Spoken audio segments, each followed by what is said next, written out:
Série consacrée au bistrot de pays, tout est bon dans le cochon. On connaît la formule. Démonstration à Wagnaru avec Yolande Malgras et Laurent Pénichou. Labellisé bistrot de pays, il y a 5 ans, chez Troué Pio Cochon est l'unique commerce de Wagnaru, 1600 âmes. Une belle bâtisse de briques qui abritait déjà un bistrot au 19e siècle, depuis toujours point de ralliement des habitants. Le principe de la congette spaghetti il est relativement simple. Il faut la cuire entière pour qu'après cuisson, on récupère les filaments. Et oui. Puis cette année, on a de la chance, c'est une super année à courge. Rien de personnel.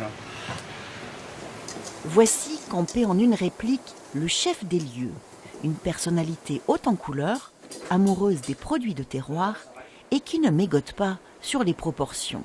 C'est un petit peu l'idée de la cuisine de campagne picarde. Grand-mère, elle faisait tout à la crème, au beurre. Donc forcément, chez nous, quand on fait de la mousse au chocolat, on la fait avec de la crème fermière, avec du bon chocolat qui est peut-être un peu trop riche. Et pour le reste de la cuisine, c'est absolument pareil. Au menu du jour, sauté de cerf aux champignons et lapin aux pruneaux. Des plats longuement mijotés par Franck, originaire du Santerre, petit-fils de cafetier, formé au lycée hôtelier du Touquet. Après avoir exercé ses talents partout en Europe, il décide de reprendre les rênes de cet établissement il y a 9 ans. Pari fou, mais pari tenu pour ce défenseur de la culture et de la langue picarde. On essaye, oui, de conserver un petit peu nos racines, qu'elles soient linguistiques comme culturelles. On l'est, on l'assume et on l'assumera jusqu'au bout. Alors on peut avoir un court extrait de... Bon, je veux bien vous berler un pitcher pendant un rude moment, mais enfin bon, le problème c'est que tout le monde, il ne va pas forcément comprendre tout. À la fois bistrot, épicerie et restaurant, les 3 petits cochons servent aussi de cantine aux enfants de la commune. Bonjour tout le monde! Une trentaine d'élèves accueillis ici du lundi au vendredi midi. Et dans les assiettes, le menu du jour, identique à celui servi au restaurant. Alors, est-ce que tu es heureux d'être ici? Ah oui, Pourquoi? car on apprend bien et on mange bien, c'est fait maison, c'est mieux.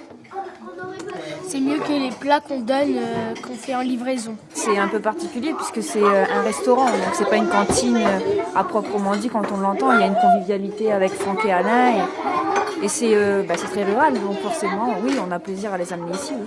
Pendant que les enfants se régalent, le restaurant se remplit.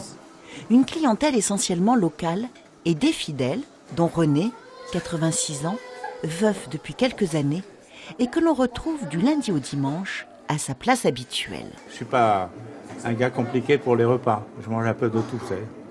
Du moment que vous pouvez échanger quelques mots. Très important. Partie de la vie. Sinon, je rentre chez moi. Bon, j'ai des chefs, mais ils ne me parlent pas. Dans ce bistrot de pays qui doit beaucoup à la personnalité de Franck, le cochon est roi et ses dizaines de figurines en attestent. Un endroit dont la réputation atypique attire même une clientèle étrangère venue d'Angleterre, d'Allemagne ou de Belgique. Allez-y, reste au palo, venez à la maison!